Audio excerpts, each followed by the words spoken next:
Okay, so here we are. This is our, what are we going to call it? The 2 o'clock missive.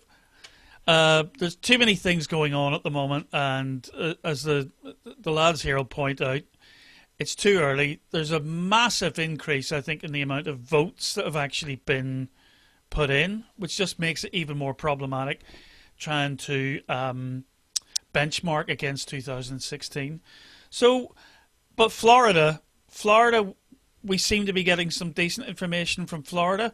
Dade County, that was a big place for the Democrats back in the Gore-Bush election, I seem to remember. But Biden seems to have undershot expectations there, Rory. Yeah, so in no particular order, and I think the most important point to say is how early it is. This could all change by the time I finish this sentence, never mind the evening. It does strike one nonetheless that it looks as though Biden is as many as 10 points lower than Hillary Clinton was 4 years ago in Miami-Dade. Now that's really important because Florida is supposedly a very tight state, but for a Democrat to keep it tight, they need to run up a big number in Miami-Dade. His number's going in the wrong direction.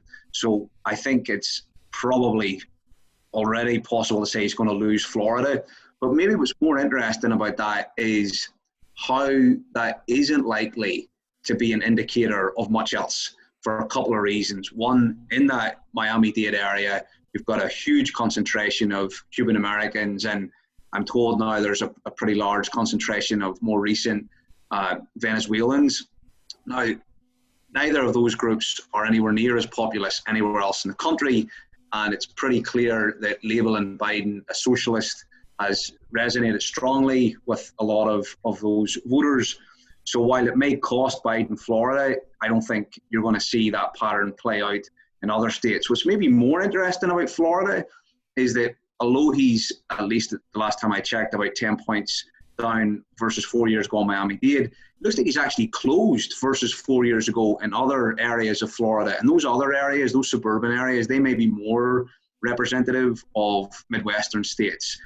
That said, anybody who wanted Biden to put this away early with a big statement in Florida, well, that hasn't happened, and so that's notable. I will make one personal point on this.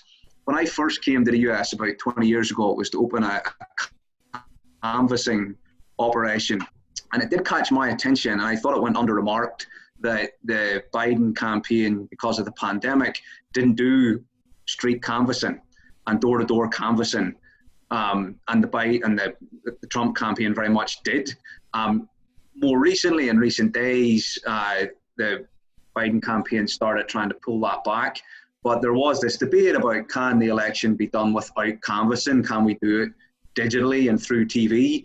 I don't think it's a coincidence that the candidate that had the very strong canvassing presence has done so well there, aside from the message piece. One other quick point, and then I'll throw it to Shane. We should note that in the congressional race, the QAnon candidate, and I'm not going to repeat their platform here, but if anybody wants to look it up, I suggest you do so with a stiff drink. Marjorie Taylor, she has won. She has been elected to Congress. That is shocking. That is really shocking. And it does bring to mind, I think it was George Dangerfield in his book, The Death of Liberal England. He described the victory of the Liberal Party in the early 1900s as a victory they never recovered from. And hopefully that's going to be the same for QAnon. Sometimes when people have to take to the stage, you really see what they're about. And once people see what these people are about, beyond their kind of cult followers, it's rough. It's very rough. So early days. Shane, over to you. Yeah, I mean, I'll keep it brief here. I don't think there's much to read at the moment. It's a good result for Trump in Florida. It's not a good result for Biden. That's not an oversimplification, by the way. It's not a state that Biden needed to win. It is a state that Trump needed to win. So the fact that he's won it is a good thing for the Trump campaign. But there's very little to take away from this in other states, particularly because of the demographic makeup of Miami broadly and Miami-Dade in particular. And that's going to be something that we have to think about throughout tonight and potentially in the days and weeks ahead, which is there's a lot of votes that still have to be counted. States like Pennsylvania, where the counting is going to go on for days, possibly well over a week. So it's too early to make any determinations right now. We'll know a lot more in a couple of hours. Okay. Right. Well, look, let's just leave it there. It was a quick one on the fly. We'll regroup in another couple of hours, just before my bedtime. All right, hang in there, Mick.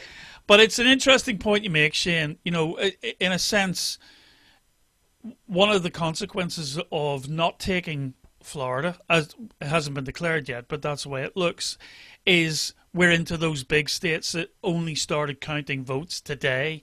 So that's, you know, and some of those big states are going to not wrap up until Friday. If there's no competition. So this thing really could go on. Almost as a consequence of Florida slipping through Biden's fingers. Okay, see you in a couple of hours.